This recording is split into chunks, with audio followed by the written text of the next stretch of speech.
Right.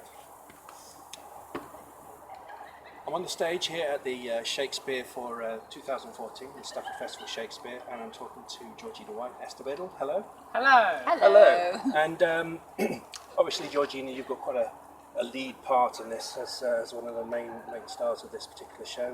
What prepares you for this sort of thing?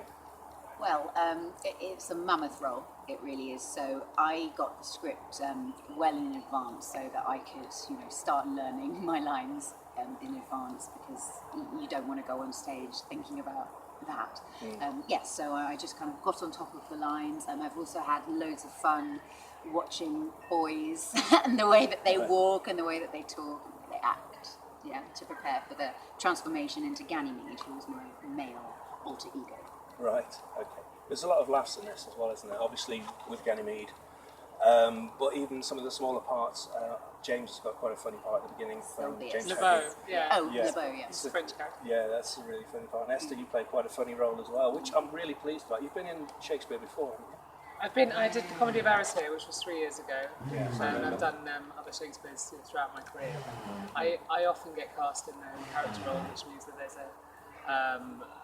an emphasis on comedy, and coming in and doing something ridiculous like staring down at James Hackey. He stares back up at me and is very funny too. So yeah, it's nice to play silly parts in Shakespeare. Right. Have you ever done anything in Minstrel Castle like this? Ludlow, I Actually, suppose? well, yeah, Ludlow for this, but this is the only time I've performed open air. That's not true, actually. I have done another Shakespeare open air, but this is the only one I've done with this kind of scale of building behind you, and Ludlow being in its 54th year, I think, and here 25th Next year. It's 20. So, there's obviously something really lovely about joining what is already a very, great tradition with an annual festival. To come and join that is very special.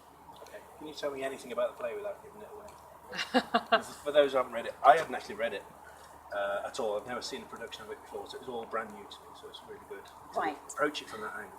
Well, Duke Frederick has banished his brother, Duke Senior, to the forest, and he then decides to banish Duke Senior's daughter as well, Rosalind, who's my character, and her best friend decides to go along with her, and Rosalind, as practical, sort of intelligent and witty as she is, she decides that she's going to make the most of this situation and dress up as a bloke. Meanwhile, she's completely falling in love with Orlando, who has got semi-nude, doing a bit of wrestling. Yes. And they meet up in the forest, and she kind of toys with him and plays games with him, and then they meet all of these weird and wonderful, wacky other characters in the woods, and everyone sort of goes a little bit bonkers, basically. Do you want to elaborate? No, I think that's right. I think the minute people dress up, then there's obviously lots of scope for mistaken identity. Yeah. There's always a lot of deception, it seems, in most Shakespeare anyway. And this one's no exception. So, But I think sorry, No, carry on. but I think the point is a lot of the time that the audience knows more than the protagonists most of the time, so they can see what's coming, or they're let in the joke as well. I think the most called now is dramatic irony. Yes. Dramatic irony. Yes. There you go. Got that one right. My daughter will be pleased. Okay, we've just been joined by Joshua. Hi. Hello, Joshua. Hello. What's your role in the play? How did you actually prepare for your particular role? Well, I'm playing Oliver, who is I want to say the evil brother of the main protagonist, Orlando. But he's kind of only 50% evil, really, because he comes round by the end of the play and sees the error of his ways. But in terms of preparation, things like that, I suppose it's a bit difficult for me. I don't have any. I have a few half brothers, which I did not grow up with, so it's kind of hard for me to put myself in the position of a jealous sibling, which I'm sure is something that a lot of people can connect with.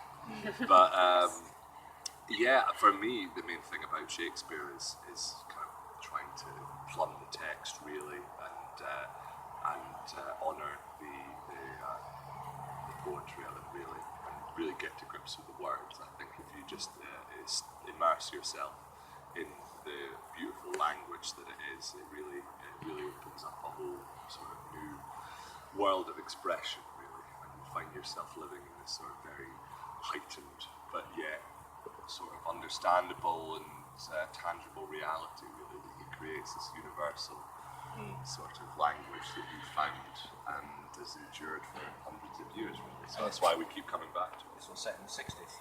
Yeah, and I spent most of my time in rehearsals just rocking out with these guys playing a lot of 60s folk protest jams and having an absolutely fantastic time doing it, really. So it was kind of one of these things where there's so much music in it and it's such a wonderful company of talented actors and musicians that we just couldn't believe I get paid for it. And the music works so well as it does this year.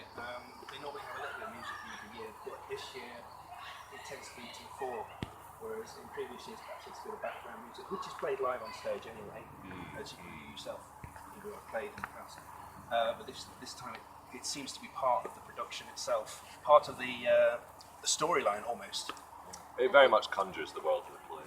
Yeah, putting us in a sort of hippie commune together, especially all the lords and without getting too much away, but when they all go in, the Duke and all the lords and living together in the forest, that is what we're trying to create at the beginning. So sometimes the pre-show music doesn't connect with the plot, but this time it's absolutely supposed to be that's the world we're entering.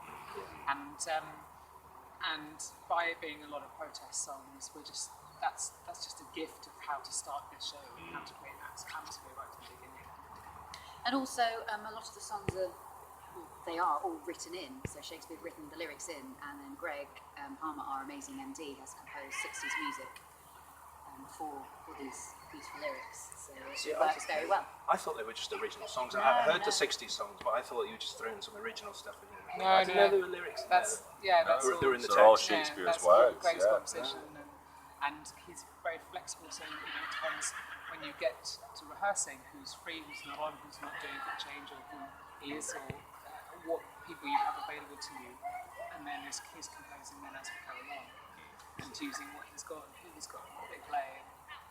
It sounds It's a lovely way to work. absolutely gorgeous, doesn't it? I mean, everybody's harmonies sound brilliant. The music sounds fantastic. So I'd love to see it again. Can we see it again? Well, come. We can see it again. I'm sure, I'm sure there'll be a For space for another us. week. Yeah, so. one week left. Anyway, finally, Joshua, the fight scene you have at the beginning there. Oh yeah. I thought you could have taken Orlando quite easily. Well, you have seen him with his top off, though. Yeah. He's a muscly guy. Yeah, he may be shorter than me, but he's certainly got it where it counts. I think. So I don't know. I reckon I could maybe outrun him with my long legs, but I don't know if I could ground him in the way that he grounds Charles. Yeah. Well, thank you, Joshua, Esther, and Georgina. Thank you very much. Thank you.